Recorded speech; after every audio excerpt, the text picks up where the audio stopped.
Bueno, en esta segunda clase lo que vamos a ver va a ser fisiología y biomecánica de árboles. La idea un poco va a ser conocer los mecanismos de crecimiento, desarrollo del árbol y algo de biomecánica, pensando básicamente en que esta unidad, digamos, nos va a servir para comprender algunas cuestiones que vienen posteriormente, ¿no? Sobre todo en las unidades de poda y aquella que tiene que ver con el análisis de riesgo. Un poco apunta, o la idea es que sea la base para esas posteriores unidades. Bien, ¿qué es un árbol? Y un poco acá vamos a encontrar varias definiciones o muchas definiciones, pero una que por ahí más habitualmente se usa es plantas de almenos, que van a encontrar por ahí en muchos libros incluso de paisajismo también. Plantas de al menos 5 a 6 metros de altura en la madurez, que tienen ramas primarias que nacen de un tallo principal o tronco. Esa me parece sería un poco la definición de árbol. A veces diferenciamos árbol de arbusto a partir de esto, de que tiene un tronco principal, ¿no? Una definición un poco más moderna se denomina plantas perennes, leñosas, longevas y que compartimentan. Vamos a ver en otras unidades qué es la compartimentación, pero un poco o resumiéndolo, es de algún modo el mecanismo que tienen los árboles para aislar una infección. Es algo que no lo pueden producir otros grupos de plantas, solo las leñosas, entonces está bueno incluirlo en esa definición. Y de algún modo también es un producto de una biología compleja y eficiente que genera un sistema, el árbol en sí es un sistema, que sobrevive luego de heridas o daños. Un poco a lo que apunta esta definición es a remarcar esto de la longevidad, de la posibilidad de un árbol de sobrevivir muchos años, miles incluso, y además la posibilidad de ser árboles o de lograr tamaños que no logran otras plantas, ¿no? Vamos a ir viendo algunos ejemplos. Por ejemplo, fíjense, en nuestro país hay un alerce, hay varios alerces, en el sur de Chile también, pero en el sur, en nuestra Patagonia, en la cordillera, no son, digamos, no es una especie predominante en el bosque andino patagónico, pero la conforma, y hay ejemplares de muy gran tamaño. Fíjense, por ejemplo, que se llama el alerce o el aguán, que está en el Parque Nacional Los Alerces, en Chubut, una Firroya cupresoides, es el nombre científico, tiene 57 metros de altura y se estima que tiene 2620 años. Creo que ahí el cartelito, no sé si llega a ver bien la foto, pero un poco más de 2 metros de diámetro a la altura del pecho. Recuerden que dos de las medidas dasométricas, digamos, que serían las medidas para que se le toman a un árbol para comparar, por ejemplo, o para evaluar, son la altura total, es decir, la altura desde la unión del tronco, desde el cuello, es decir, desde el suelo donde comienza el árbol en su parte aérea hasta la punta de la copa, esa es la altura total del árbol. Y otra de las dimensiones, de las medidas que tomamos, la otra dimensión que se mide es el diámetro a la altura del pecho, que van a encontrarlo por ahí, si encuentran alguna leyendo, van a encontrar que dice DAP con mayúscula, y en realidad es el diámetro que se mide de un árbol a 1,30 m. Eso es para estandarizar medidas y poder comparar. Pero es el diámetro que se mide a 1,30 m. Se le dice diámetro a la altura del pecho porque normalmente 1,30 m en una persona de estatura promedio, el pecho está a 1,30 m, ¿no? Esa es un poco la referencia. Bueno, fíjense otro ejemplo que vemos en la imagen. el árbol del tule, que es un taxodium, un ciprés calvo, Taxodium mucronatum. También, fíjense el tamaño que tiene en la foto, ¿no? Ahí van a ver, pero la altura cerca de 50 metros, un diámetro de 16 metros. Y un poco la importancia de esto es ver las dimensiones que logran los árboles, que no logran otras plantas, otros grupos de plantas, ¿no?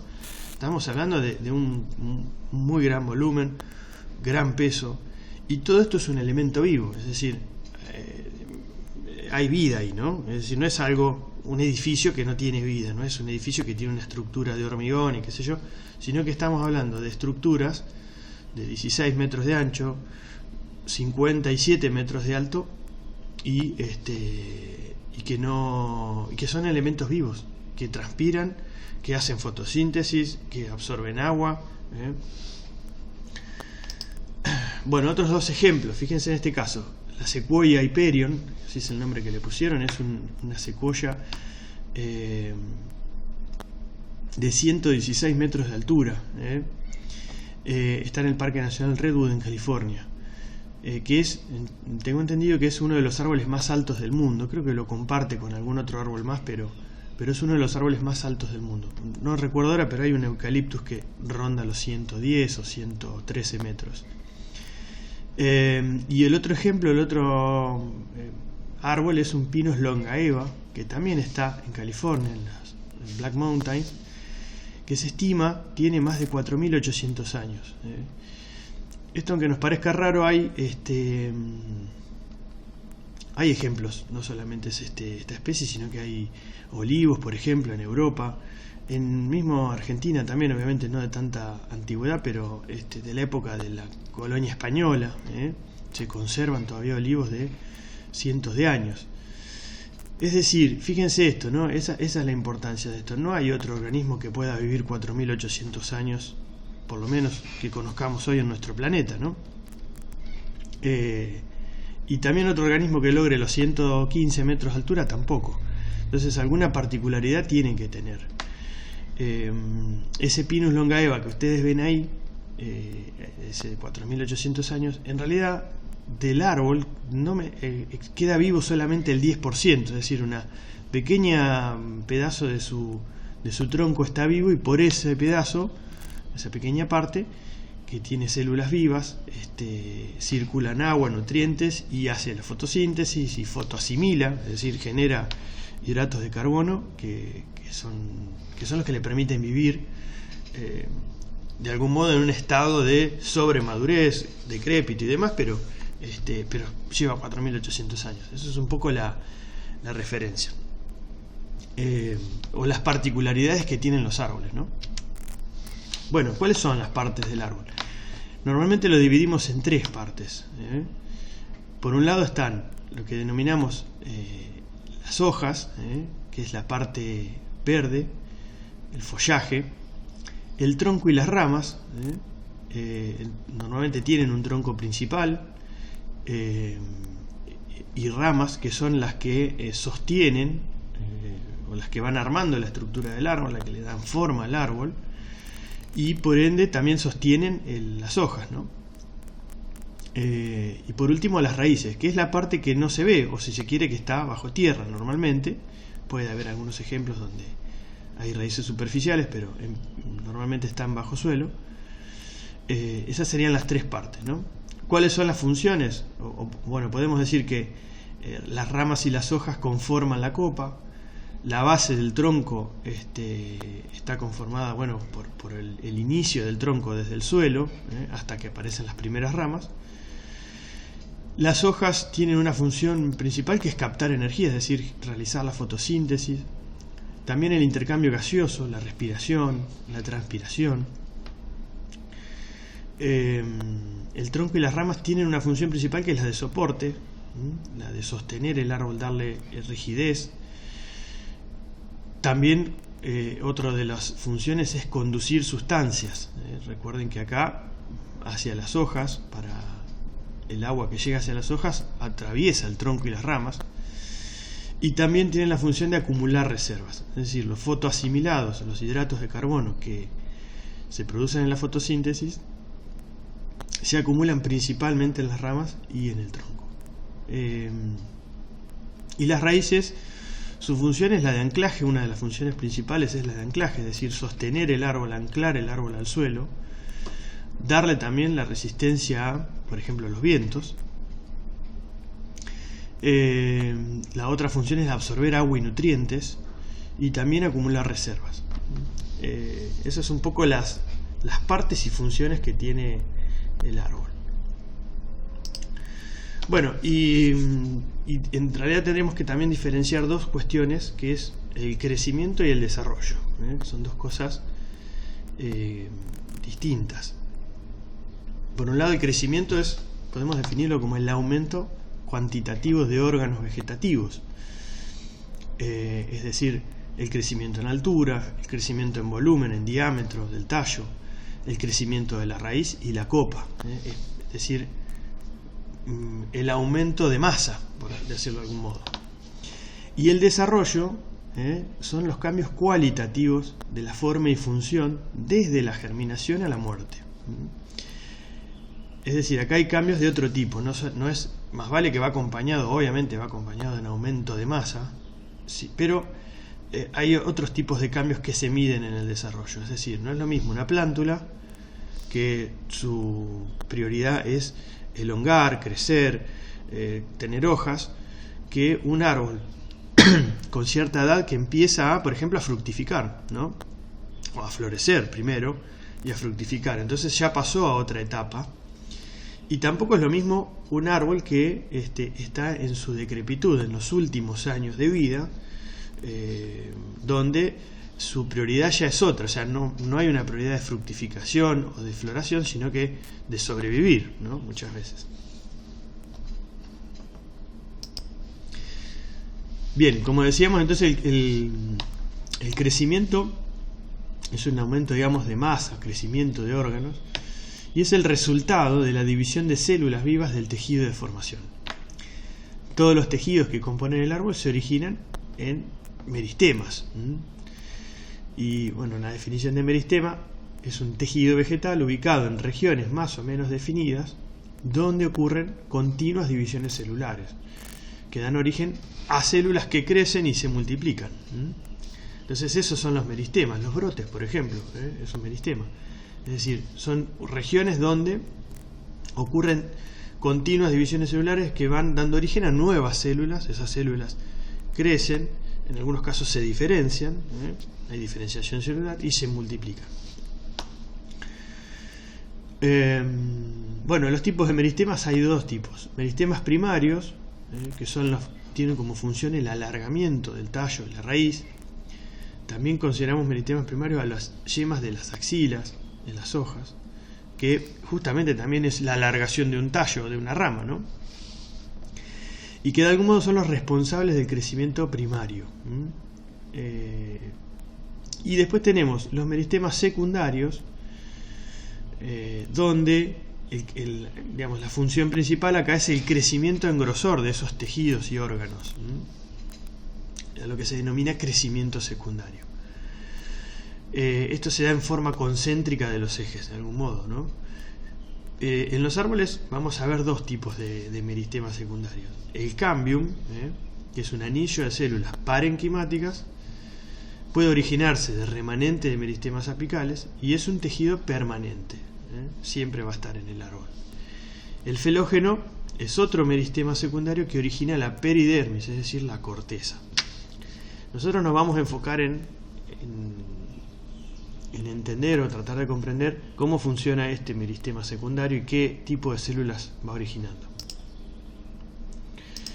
Bien, entonces el crecimiento primario, esos meristemas primarios, en este caso vemos con una imagen de una plántula o de una pequeña planta, lo que es la yema apical del tallo, que es un meristema primario, la yema apical de la raíz, que es la que permite que la raíz también se desarrolle, y yemas axilares, que son las que permiten la elongación de nuevas hojas o de nuevas ramas, o también a nivel radicular, ¿no? De nuevas raíces. Esos serían los meristemas primarios. Permiten, insistimos con esto, con la elongación. Los meristemas secundarios lo que permiten es el crecimiento secundario, el crecimiento en grosor. No de la elongación, sino del grosor. Bueno, en los árboles entonces vamos a encontrar estos elementos. El cambium, que es esa figura verde que vemos ahí, que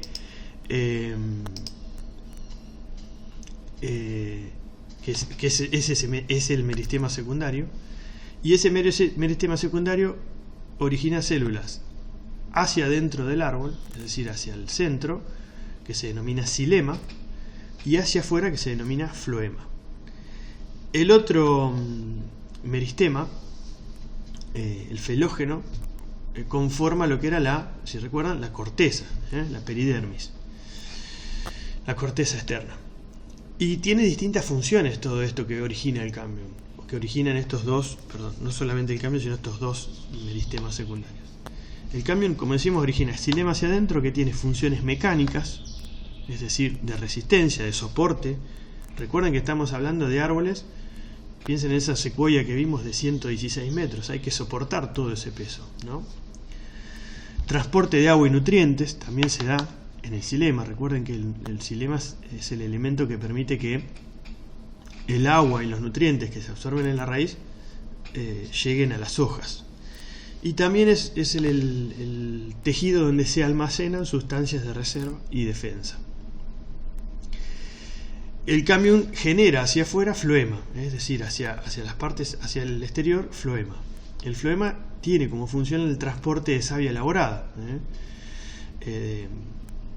Es decir, los hidratos de carbono que se elaboran en las hojas y en algunos tallos también, se transportan hacia las ramas, el tronco y las raíces a través del floema.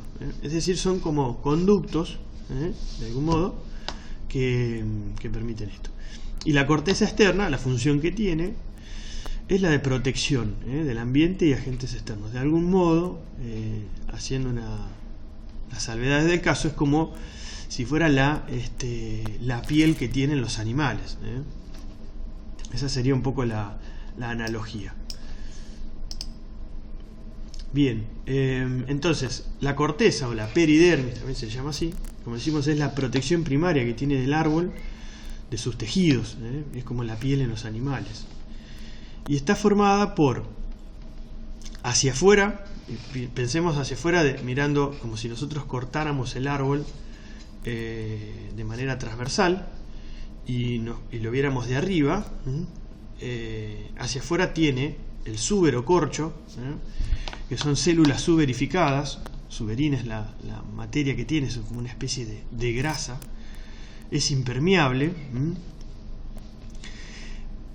Por dentro de esto está el felógeno, que es el meristema que origina la peridermis, es decir, este es el tejido que origina, ¿no? O sea, de acá se dividen células hacia afuera que generan súber, y hacia adentro lo que se denomina la felodermis, que son células parenquimáticas, y su función es la de defensa.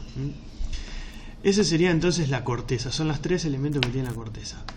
Ese súbero-corcho, en algunos casos, depende de la especie, tiene mayor o menor presencia. Recuerden, por ejemplo, el alcornoque, que es el árbol del corcho, tiene una gran presencia, o sea, es abundante, y hay otras especies donde ese súbero-corcho es prácticamente muy poco. Piensen en los abedules o en los crespones, las lagertroemias o los mismos eucaliptos, algunas variedades, los que tienen corteza que se desprenden placas, tienen poco. Pero bueno, entonces recordemos esto, la corteza básicamente funciones de defensa. De algún modo es una defensa pasiva, porque esa es un poco la definición. Bueno, acá lo que vamos a ver, vamos a ver ahora hacia adentro. Y nosotros siempre cuando estudiamos la madera, analizamos en tres tipos de corte, o tres planos de corte. Por un lado, el corte transversal, es decir, cortamos el árbol como si lo viéramos de arriba. El corte tangencial, que es como si hiciéramos una tangente a al círculo, a la circunferencia, y hacemos ese corte ahí, como se ve ahí. Y el corte radial, que sería como si cortáramos de adentro hacia afuera, como si fuéramos a cortar una pizza, una porción de pizza. Uno de esos cortes que hacemos como del centro hacia afuera es el corte radial. Bueno, esta imagen que yo les muestro acá, que ahí les estoy marcando, nos va a servir en las siguientes diapositivas para ir analizando los distintos elementos. Esto que vemos acá es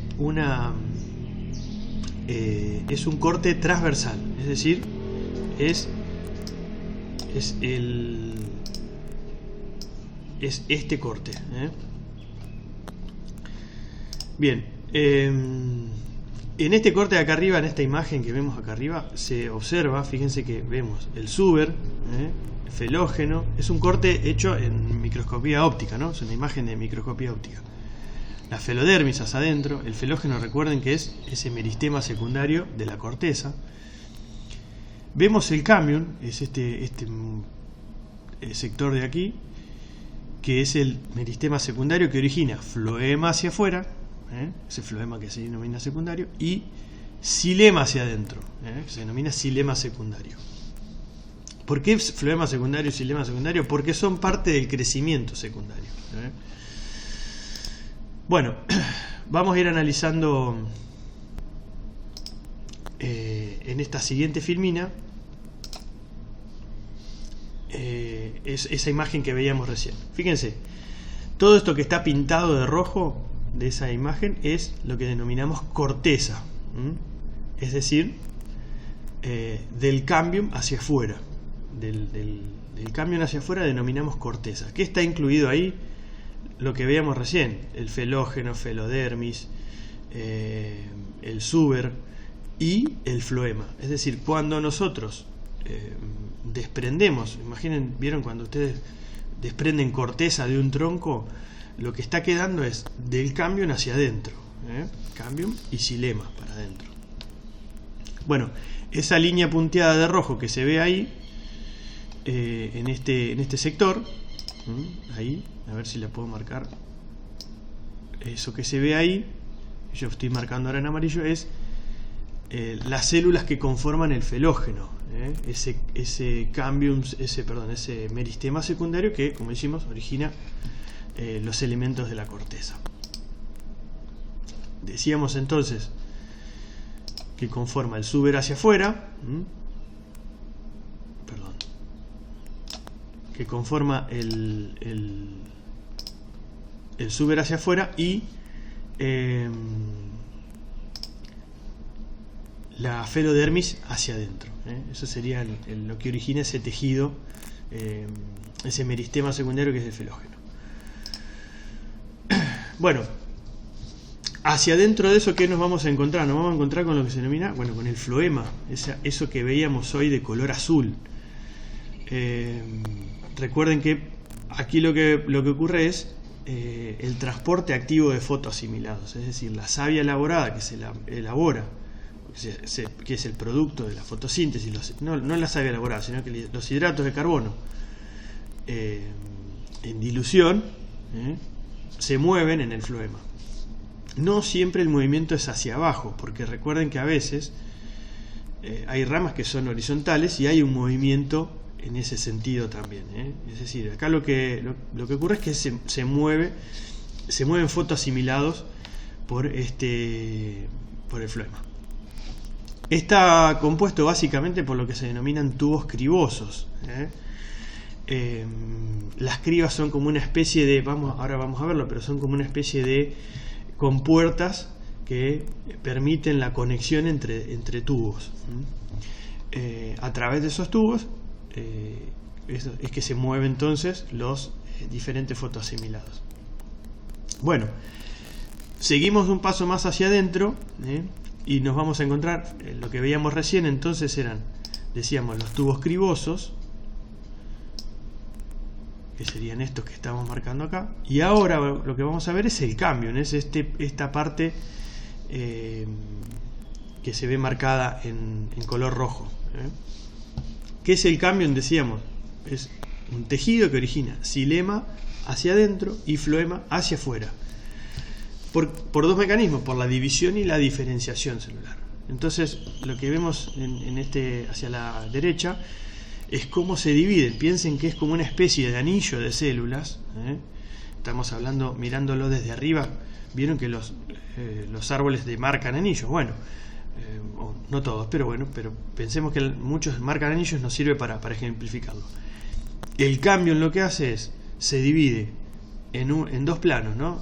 Lo que se denomina un plano anticlinal, es decir, como marcan esas flechas, hacia los laterales. Eso permite que se ensanche justamente el cambio y acompañe el crecimiento en diámetro. Y el sentido periclinal, es decir, hacia afuera y hacia adentro. Y eso es lo que permite que esas células posteriormente, por diferenciación celular, se conviertan en floema hacia afuera y xilema hacia adentro. Bien, a ver en esta imagen de también una microfotografía, microscopio electrónico, perdón, lo que vemos es, fíjense, el cambio vascular, es decir, lo que vemos, la zona cambial, esa división que se produce en células que se dividen así y en este plano. Hacia afuera se genera floema, que es esto que estamos viendo acá, y hacia adentro se genera el xilema. En este punto que dice xilema en desarrollo, floema en desarrollo, tiene que ver con que en ese momento esas células se están diferenciando, que se están convirtiendo en vasos, en fibras. Esas son células parenquimáticas. Bien, seguimos entonces con la misma imagen que veíamos hoy. Nos vamos hacia adentro, a lo que denominamos xilema. El xilema es todo lo que está por dentro del cambium. Dijimos recién que el xilema tiene funciones también de transporte, de sostén mecánico, y lo que demarca anillos de crecimiento es justamente esto, el xilema. Eso es lo que demarca los anillos de crecimiento. En este caso estaba marcado un primer anillo de crecimiento, otro anillo de crecimiento. Entonces serían 1 año y 2 años. Aquí está el xilema, el cambium, en este punto. Si lo marcamos, ahí está el cambium, y acá hay un anillo de crecimiento y otro anillo de crecimiento. Bueno, entonces decíamos, el xilema tiene está conformado como estructura por diferentes tipos de células que surgen, como decimos, a partir del cambio, y por diferenciación celular van tomando una especialización. Y hay diferencias entre angiospermas y gimnospermas. Fíjense, en la gimnosperma lo que vamos a encontrar son células longitudinales, es decir, que corren de arriba a abajo, que se denominan traqueidas y que tienen como función transporte celular, transporte de sustancias, el transporte de agua y nutrientes que se absorben en la raíz, funciones de soporte mecánico, y la característica de esto es que son células muertas. Tienen las paredes muy gruesas y las células son alargadas. ¿Bien? Esa es la característica de esto. También vamos a tener células parenquimáticas, que la función que tienen es el almacenamiento de hidratos de carbono. Tienen función estructural y de defensa. En este caso son células vivas y tienen paredes más delgadas. Y por último hay canales resiníferos, que también son células vivas, y tienen la función de transporte y de defensa. Cuando decimos de defensa refiere a que yo le decía que la corteza es un mecanismo de defensa pasivo, es decir, no hay actividad, sino que por sí la corteza es el mecanismo de defensa para que ingresen o para protegerlo de los elementos del medio. Ahora, cuando ingresa un patógeno, hay mecanismos de defensa activos, es decir, se activa un mecanismo de respuesta y que consume hidratos de carbono. Entonces, estos hidratos de carbono o otros elementos, gomas, mucílagos, por ejemplo, que están en células vivas se movilizan a los lugares donde se necesitan. Entonces para eso necesitamos que sean células vivas y que estén en almacenamiento ahí. Bueno, en las angiospermas lo que hay son principalmente el transporte es a través de elementos de vaso. También son células modificadas, son células largas, huecas también, es decir, están ahuecadas por dentro, y son células muertas. También hay fibras que tienen una función mecánica, también son células muertas. Hay un engrosamiento de la pared celular con celulosa, hemicelulosa y lignina. Esa es la característica que le da resistencia a los distintos esfuerzos que va a sufrir la madera, tensión, a compresión, y rigidizan la estructura también. Y también hay células parenquimáticas que tienen la función, como en las gimnospermas, de almacenamiento y transporte de hidratos de carbono. En este caso están también ubicadas de modo axial y radialmente, es decir, hay una comunicación en los planos, digamos, radial, que de algún modo vendría a ser en un tronco un plano horizontal, y en el plano axial, que sería un plano vertical. En las dos figuras de los costados, de la derecha, vemos dos cortes, como si sacáramos dos trozos de madera. En el primero de arriba es de las angiospermas, ¿no? Podría ser un fresno, por ejemplo, donde vemos un radio medular. Esos radios medulares son células parenquimáticas. Hay parénquima axial, es decir, también células parenquimáticas en el sentido vertical, que acompañan un vaso en este caso, y hay fibras que están también acompañando aquí. En el caso de una conífera, de una gimnosperma, hay radios medulares, hay traqueidas, que son las que permiten la conducción y el sostén mecánico, y también hay radios medulares, que son, insistimos, células parenquimáticas. Bueno, ahí vamos a ver en estas imágenes, dos imágenes. Fíjense, esta sería una fotografía que la podríamos haber sacado cualquiera de nosotros de un corte, como decíamos, un corte transversal a un tronco, por ejemplo, a una rama, donde vemos la médula, es decir, donde el tallito inicial del árbol y los distintos anillos de crecimiento. Por afuera de esto estaría el cambium, que es el que va creciendo y genera floema hacia afuera y xilema hacia adentro y permite el engrosamiento del tronco. En esta también una microfotografía electrónica vemos como si hiciéramos el mismo corte pero con más detalle, donde vemos un año de crecimiento, el segundo año de crecimiento, el tercer año de crecimiento, el cuarto año de crecimiento. ¿Qué me está demarcando un año respecto a otro? Bueno, acá la mayoría de lo que vemos son ¿cómo se llama? Traqueidas, y lo que estamos viendo es lo que se denomina el leño temprano, es decir, el leño de primavera, que tiene mayor tamaño porque hay mayor circulación y mayor crecimiento, entonces son vasos de mayor tamaño, vasos o traqueidas, y a medida que va terminando la temporada de crecimiento, cuando nos arrimamos al verano, esos vasos o esas traqueidas son de menor tamaño, de menor diámetro. Entonces se forma esta línea, de algún modo, que es lo que se denomina leño tardío, y demarca el anillo con el siguiente año de crecimiento. Al otro año, otra vez lo mismo, leño de primavera, el leño tardío. Bueno, volviendo a la imagen que veíamos para ir conociendo, fíjense, en las angiospermas, es decir, les doy como ejemplo especies: fresno, un arce, una tipa, no sé, un algarrobo. Lo que vamos a ver son, decíamos, los vasos. Por acá, eso que está marcado en rojo, recuerden que teníamos el cambium, aquí está el cambium. Esto que vemos acá son radios parenquimáticos, y esto es parénquima axial, es decir, parénquima que está que se comunica. Acá tenemos los vasos, eso que se ve en rojo, que es por donde se transporta hacia arriba o se transportan los nutrientes y el agua que absorben las raíces. En microfotografía electrónica vemos en un vaso en detalle, acompañado por fibras. Acá está el vaso, estas son las fibras que lo acompañan. Recuerden que las fibras también son células muertas y tienen la función de dar resistencia a esto. Y en este caso hay radios parenquimáticos.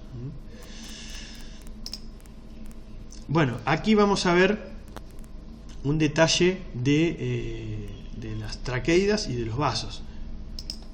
Entonces decíamos que en gimnospermas la conducción y el sostén es mediante traqueidas. En angiospermas los vasos son los que conducen. Las fibras principalmente y traqueidas, que a veces en algunas especies aparecen, tienen la función de sostén. Recuerden que son células muertas. Entonces fíjense en las imágenes. Esto son traqueidas que están pegadas una al lado de otras, y en esa flechita negra de algún modo está explicando cómo circularía el agua. Están comunicadas por lo que se denominan punteaduras areoladas, que permiten esa comunicación. En esta imagen de microscopía electrónica se ven esas punteaduras areoladas, que es una especie de valvulita que permite la comunicación, el cierre y la abertura para comunicar una traqueida con otra, y que de ese modo circule el agua. Y además permite también la comunicación de las traqueidas con las células parenquimáticas, por ejemplo de los radios parenquimáticas.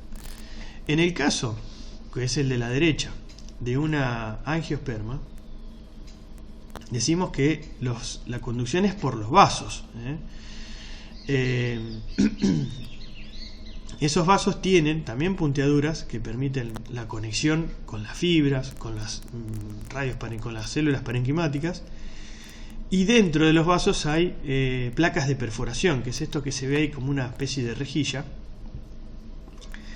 que tienen la función es también comunicar, porque recuerda que son células que se van comunicando. ¿Qué diferencias hay? Bueno, el vaso permite, porque normalmente los vasos son de mayor diámetro, de mayor longitud, permite una mayor velocidad de circulación hidráulica. Las traqueidas no, es decir, la circulación hidráulica es mucho más lenta, la circulación de agua y nutrientes, por una traqueida que por un vaso. Ahora, ante una cavitación, es decir, por ejemplo, un quiebre de una rama que queda expuesto al tejido, una cavitación se llama cuando se rompe, piensen que esto es como una columna de agua.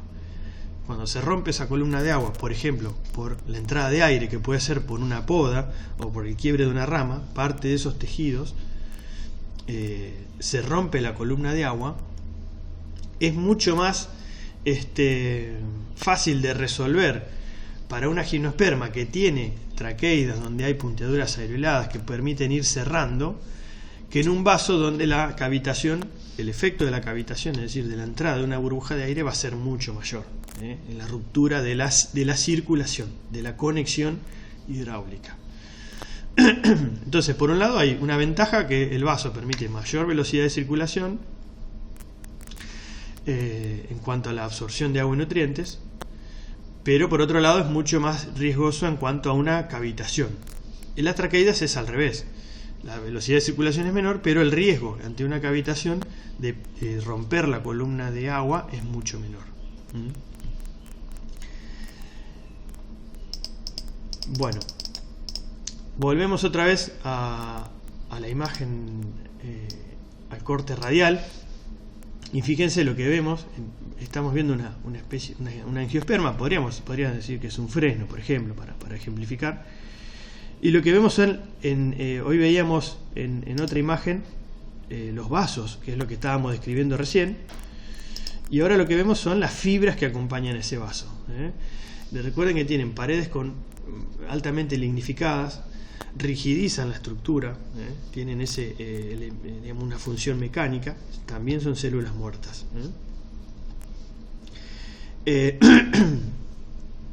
Y lo que también encontramos es que yo les marcaba hoy el parénquima axial, es decir,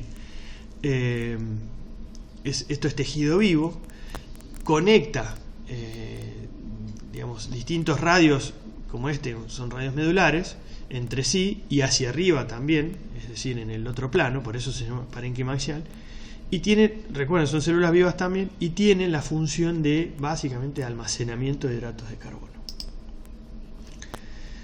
Vemos aquí entonces también los radios parenquimáticos, que es lo que estábamos describiendo también recién, que comunican desde dentro hacia afuera. Esto permite llegar con sustancias de reserva a la parte exterior. Piensen que si acá hay una herida, esto después lo vamos a ver, por la causa que sea, una, no sé, qué sé yo, una ardilla que rascó la corteza, o una pala mecánica que le pegó sin querer ahí y dañó la corteza, y hay un mecanismo de reacción para intentar sanar, entre comillas, esa herida. Bueno, estos radiomedulares son las vías que permiten la circulación de esos elementos hacia ese punto. Lo que vemos aquí son radios parenquimáticos que tienen, otra vez son microfotografía de microscopio electrónico, granos de almidón. Fíjense, son células parenquimáticas con granos de almidón. Esos pelotitas que se ven adentro son granos de almidón, que son la manera que tiene el árbol de almacenar sustancias de reserva. Bueno, un poco recordando todo lo que vimos, fíjense, acá lo que vemos es en rojo todo lo que se denomina el simplasto, es decir, las células vivas, y en apoplasto lo negro, es decir, células muertas. Digamos, son dos vías distintas de circulación, y eso es un poco la diferencia. El movimiento de agua puede darse en células muertas, que es el apoplasto. Recuerden que estamos diciendo que el agua circula por vasos y traqueidas, que son células muertas, pero también hay circulación por células vivas. Ahora, la acumulación de las sustancias de reserva, la energía, que es una manera de acumular energía a través de sustancias de reserva, que veíamos recién, grano de almidón, es sí o sí en células vivas. Y el movimiento, es decir, la circulación, se dan esos últimos los últimos 2 o 3 anillos. No se da circulación en toda la superficie transversal de un tronco. El almacenamiento ocurre en los siguientes 8 a 100 anillos, no más. ¿Qué queremos decir con esto? Y es la otra definición a la que entramos, la diferencia entre albura y duramen. Ustedes cuando cortan un tronco, en algunas especies, no en todas, se ve esta diferencia. Hay una especie de sector más oscuro, teñido, y una especie de sector que es el perímetro externo, de otro color, más claro, color ámbar normalmente. ¿Y qué es la albura? Es eso, es el tejido vivo, es decir, son acá tenemos la corteza afuera, floema, cambium, y esto amarillo que es todo xilema. Eso es tejido vivo, es decir, hay tejido muerto también, porque estábamos diciendo que hay vasos o traqueidas que son muertos, pero es donde está circulando, es decir, la savia elaborada va por el floema y el agua y nutrientes circula por acá nomás, en los primeros 2 a 3 anillos de crecimiento. Y el almacenamiento, como decíamos, se da en los últimos 8 a 100 anillos. El resto, es decir, lo que se denomina duramen, es tejido muerto, y es lo que denominamos la muerte programada de células. A medida que va creciendo en diámetro el tronco, hay muerte programada de esas células, más allá de las células que ya estaban muertas. Hay las células vivas, por ejemplo las parenquimáticas, también van muriendo, porque no tiene ningún sentido para el árbol sostener energéticamente todo eso. Y lo que va haciendo el árbol es ocluir también todos esos elementos de vaso, fibras, traqueidas, células parenquimáticas, con compuestos como cristales, gomas, taninos, que tienen la función de defensa principalmente. Entonces acá lo que queda es un tejido activo en la parte más externa, es decir, en los anillos más externos, y un tejido muerto que tiene una función básicamente estructural en la parte interna del árbol. De algún modo es como si tuviéramos un árbol muerto por dentro y árbol activo, vivo, por fuera. Bueno, la fisiología del árbol. En este caso lo que queríamos un poco sintetizar es el transporte y el almacenamiento de lo fotoasimilado. Sabemos entonces que la fotosíntesis ocurre en el tejido verde, es decir, en las hojas y en algunos tallos que son de color verde. Bien, entonces la fotosíntesis es lo que ocurre en los tejidos verdes, ¿no? Tiene como productos azúcares, hidratos de carbono y oxígeno. El oxígeno obviamente se libera al ambiente y esos elementos, esos hidratos de carbono son lo que permite luego la respiración celular. La respiración celular obviamente es parte del crecimiento del árbol. Y también va parte de esos hidratos de carbono, que podemos decir que son almidones, digamos, porque es la manera que normalmente se guarda como sustancia de reserva, se almacena, van como sustancias de reserva. ¿Bien? Entonces, como dice ahí, las reservas en forma de azúcares y almidones son necesarias para el crecimiento del árbol, para la reproducción. Es todo un gasto energético también producir flores y frutos, y también para la defensa, heridas, plagas, enfermedades, roturas por eventos climáticos, por ejemplo. El carbono siempre es limitado, porque hay una determinada superficie de copa que sostiene y que permite producir carbono. Por eso siempre hay soluciones de compromiso, es decir, vamos a ir viendo esto, y esto tiene importancia desde el punto de vista de, sobre todo, de cómo intervenimos después los árboles. Si hay un árbol que tiene heridas, que tiene un descope completamente, por ejemplo, de la copa por una poda mal hecha, un desmoche, tiene que utilizar parte de la sustancia de reserva ahí, y toma una solución de compromiso entre resolver ese problema y fructificar, por ejemplo. O seguir creciendo. Entonces esas son lo que hay que recordar.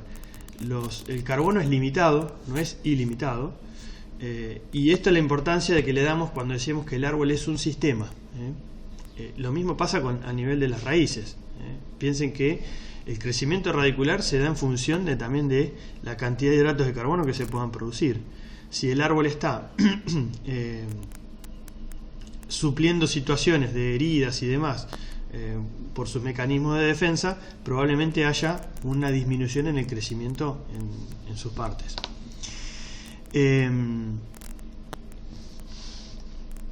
Bien, ¿cómo se mueve el agua? Decimos que esta es una manera de explicarlo, que es la teoría tenso-coheso-transpiratoria. Y de algún modo es como explicamos que el agua ascienda desde las raíces hasta alturas como veíamos hoy, de más de 100 metros. La explicación bastante básica es, imaginen ustedes cuando tienen una gaseosa con un sorbete, y cuando succionamos el sorbete, por ese tubo, por esa sorbete, asciende el agua, y un poco es la misma explicación. La fuerza de succión acá la hace la transpiración, es decir, la evaporación de agua en las hojas principalmente. Es la fuerza motriz que tira de una columna de agua, porque se genera una reducción en el potencial osmótico, en el potencial agua, que provoca un movimiento de agua desde el xilema a la superficie que está transpirando. Es la explicación que dábamos recién del sorbete.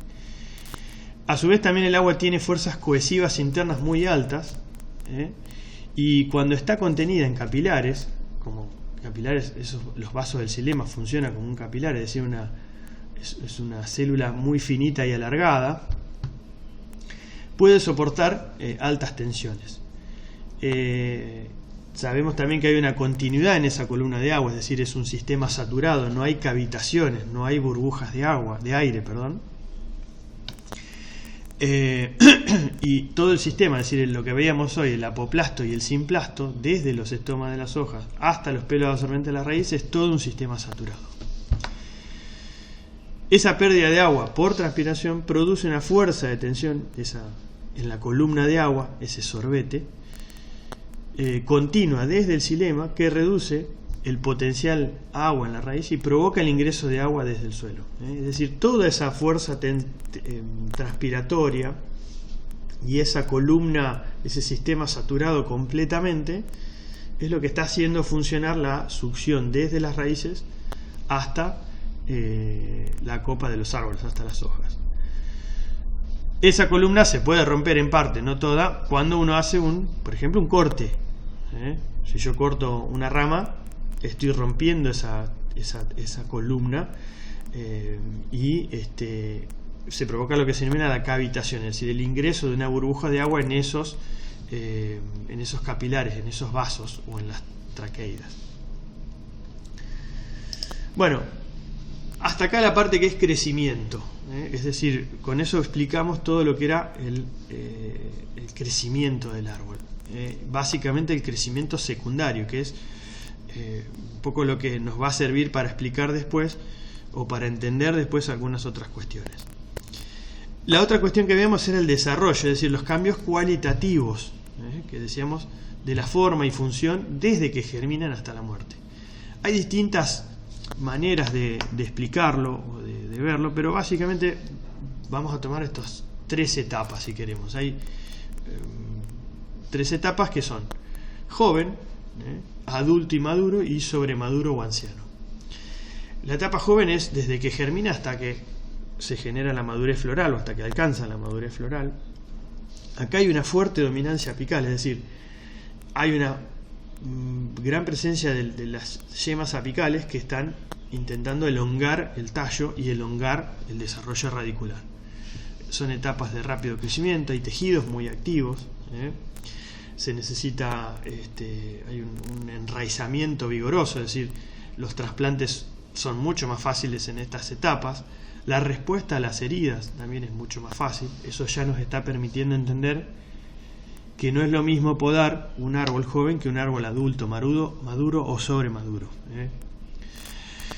Y al final de esta etapa se va deteniendo el desarrollo en altura y grosor. El árbol adulto maduro es un árbol que tiene una disminución en la intensidad de crecimiento. No hay esa dominancia apical vigorosa, no hay una intensidad, un vigor de crecimiento, sino que todo lo contrario, se pierde la dominancia apical, empiezan a prevalecer los crecimientos laterales, es decir, darle estructura al árbol, darle otro sostén. Disminuye la capacidad de regeneración de nuevos tejidos, es decir, la respuesta de los árboles a heridas o a otros eventos ya es distinta, y hay una presencia muy activa de la floración y la fructificación, es decir, es la etapa donde el árbol, si se quiere, una etapa reproductiva, alcanza la madurez reproductiva. Por último, un árbol sobremaduro o anciano tiene digamos, una reducción de copa, es decir, al contrario, acá no hay la copa es como que tiende a achicarse, se empiezan a perder ramas, se secan ramas. Lo mismo ocurre con la raíz, detiene su crecimiento, es decir, ya está en una etapa donde se sostiene, si se quiere, no crece. Son ejemplares senescentes, con menor resistencia a plagas y enfermedades. No se pone acá, digamos, no ponemos las etapas jóvenes de 0 a 15 años, el adulto de 15 a 45, el sobremaduro de más de 45. ¿Por qué? Porque hay árboles que son muy poco longevos, ejemplo, acacia de Constantinopla, abedules, que tal vez su mayor edad son 40, 45, 50 años, acacia bola, por ejemplo, y otros árboles, como veíamos recién, o al principio, un alerce, un firroya, o el pino longaeva, que tienen 4.000 y pico de años. O sea, no podemos ponerle límites en número, ¿no?